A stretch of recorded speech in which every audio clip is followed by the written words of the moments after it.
Morning 10th class, welcome to online class. In today's class we will discuss about the occurrence of metal. It means अपने कोल जो metal है earth crust ਦੇ ਵਿੱਚ किस type ਦਾ अपने कोल form करदी है, अपने कोल freely exist करदी है, अपने कोल other metals ਦੇ ਨਾਲ ਜਾਂ अपने कोल other things ਦੇ ਨਾਲ की combine exist करदी है. तो फर्स्टली अपने कोल कहंदे अर्थ क्रस्ट ਦਾ मेजर सोर्स अपने कोल metals the means most of the metals ने अपने कोल अर्थ क्रस्ट ਦੇ ਵਿੱਚੋਂ ਮਿਲਦੀਆਂ ਨੇ. Sea water also contain करता some soluble salts such as sodium chloride, magnesium chloride, so water तो भी अपने को salts मिलते हैं.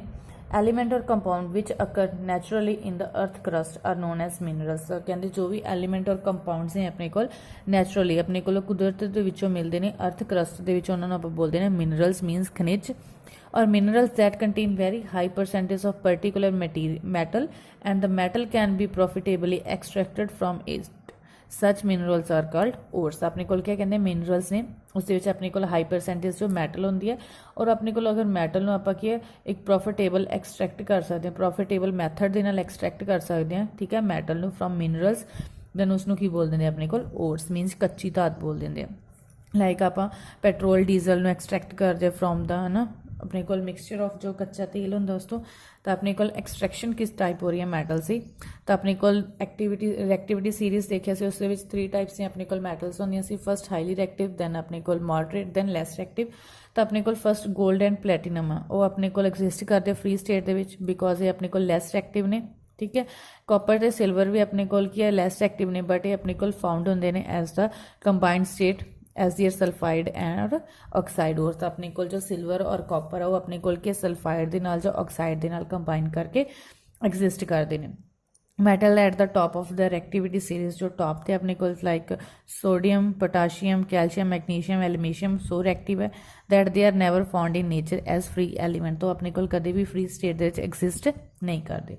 The metal in the middle of reactivity series zinc iron अपने को लेड हो गया ये आर मॉडरेट रिएक्टिव है मीडियम ने ना तो ज़्यादा अपने को हाईली रिएक्टिव ने ना लैस रिएक्टिव ने. They are found in the earth crust mainly as the oxide form oxide के नाल भी अपने को एग्जिस्ट कर सकते सल्फाइड के नाल भी और कार्बोनेट्स के नाल भी एग्जिस्ट कर सकते हैं. देन अपने को दिखाया गया कि अगर और तो अपने को अलग अलग मैटल्स को अपने एक्सट्रैक्ट करना तो किस तरीके नाल फर्स्ट ओर है कंसनट्रेशन होएगी ओर दे विच अपने को 3 टाइप्स ऑफ मैटल होंगे ने highly reactive then moderate then अपने को लो रिएक्टिव. जो अपने को हाईली रिएक्टिव मैटल्स ने उन्होंने इलैक्ट्रोलिसिस होंगे मॉल्टन ओर्स का उन्होंने पहले अपने को मेल्ट कर दें दैन उन्होंने इलैक्ट्रोलिसिस मीनस उन्होंने इलैक्ट्रिसिटी पास करा के उन्होंने पॉजिटिव नैगेटिव आयंस प्रोड्यूस किए जाते हैं. दैन प्योर स्टेट उस आप एक्सट्रैक्ट करते हैं बाय रिफाइनिंग. दैन जो अपने को मीडियम रिएक्टिविटी है उस की कार्बोनेट ओर्स हो सकती हैं लाइक जिंक कार्बोनेट के नाल एग्जिस्ट करता और सल्फाइड ओर्स हो सकती हैं लाइक मरकरी सल्फाइड हो सकता है. दैन कार्बोनेट ओर आप कैल्सीनेशन करते हैं और सल्फाइड ओर की अपने को होंगी है रोस्टिंग होंगी है. दैन उस अपने को ऑक्साइड्स ऑफ मैटल प्रोड्यूस होंगे ने. दैन उस रिडक्शन होंगी है मैटल की. दैन उसकी प्यूरीफिकेशन होंगी है. जो मैटल अपने को लो रिएक्टिविटी के अपने को सल्फाइड ओर्स एग्जिस्ट होंगी है उस अपने को रोस्टिंग होंगी है. दैन मैटल्स अपने को आउंदियां ने दैन उसकी रिफाइनिंग होंगी है. जो अपने को स्टैप इनवॉल्व होंगे ने सब तो पहला गैंग ठीक है दैन उस रोस्टिंग होंगी है दैन कैल्सीनेशन होंगी है दैन रिडक्शन हो रही है. तो आप हम इन्हों की डेफिनेशन रीड करांगे कि अपने को गैंग की है रोस्टिंग की है कैल्सीनेशन की है. अपने को फर्स्टली अपने को आ रहा है ओर गैंग के ores are usually contaminated with large amount of impurities such as अपने को soil sand etcetera called gangue. तो अपने को कहते ओर्स जो कच्चियां धातां होंदियां ने उन्होंने नाल अपने को मैटल्स के नाल अपने को कुछ इंप्योरिटीज होंदियां लाइक अपने को मिट्टी रेता कुछ भी आ गया. तो जो सारिया चीज़ों का मिक्सचर उसमें आप की बोल दें गैंग बोल दें. दैन अपने को रस्टिंग है then these roasting the sulfide ore are converted into oxide by heating strongly in the presence of excess air. तो कहते जो अपने को सल्फाइड ओर्स ने जो भी अपने को मैटल्स ने सल्फाइड के नाल रिएक्ट करके अपने को मिलदियां ने कंबाइंड फॉर्म विच मिलदियां उन्होंने कन्वर्ट करते हैं ऑक्साइड विच की करके bye heating strongly in the presence of access air. तो अपने को लार्ज अमाउंट ऑफ एयर लैके उसके प्रेजेंस के जो हीट करते हैं ऑक्साइड के चेंज कर दें उस प्रोसैस में आप बोल दें रोस्टिंग बोल दें.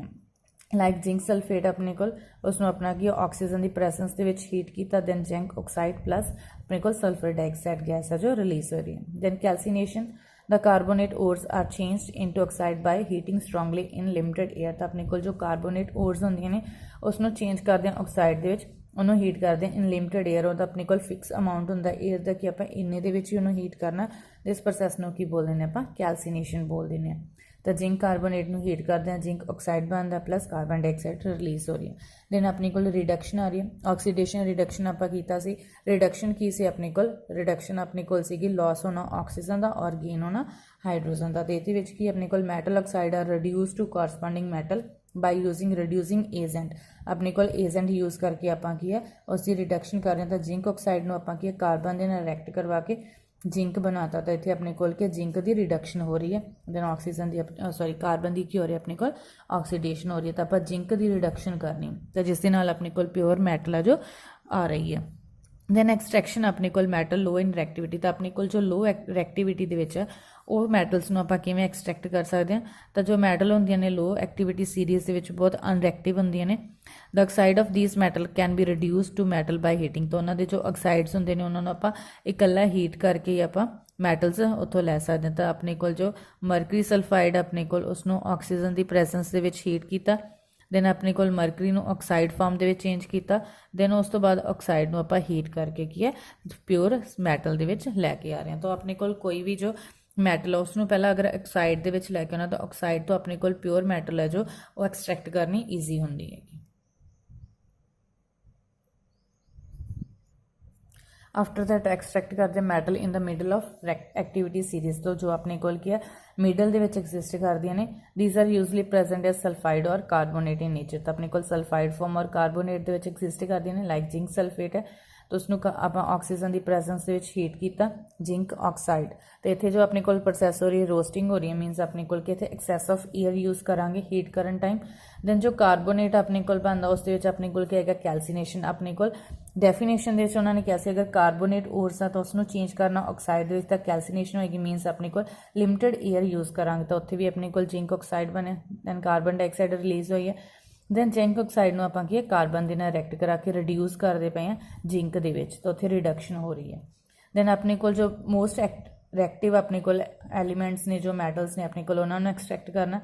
तो अपने को सोडियम मैग्नीशियम जो कैल्शियम ने अपटेन करते by electrolysis of their molten chloride. तो अपने को जो भी मैटल्स आ रही ने हाईली रिएक्टिव ने अपने को उन्होंने इलैक्ट्रोलिसिस होएगा उन्होंने इलैक्ट्रिसिटी पास करा के उन्होंने आइंस को ब्रेक करांगे in molten chloride means melt form. The metals are deposited at the cathode means अपने को नैगेटिवली चार्ज इलैक्ट्रोड के उपर आप मैटल में एक्सट्रैक्ट कर डिपॉजिट करते हैं। Whereas chloride is liberated at the anode. But cathode अपने को क्लोराइड को कितने आप लिबरेट करा रहे हैं एनोड के उपर मीनस पॉजिटिवली चार्ज इलैक्ट्रोड के उपर। तो जो रिएक्शन होएगी अपने को एट कैथोड एन पॉजिटिव अपने को इलैक्ट्रॉन्स दे के आप सोडियम के चेंज कर रहे हैं। एनोड के अपने को Cl नैगेटिव है तो उस आप इलैक्ट्रॉन की करते पे रिमूव करते पे।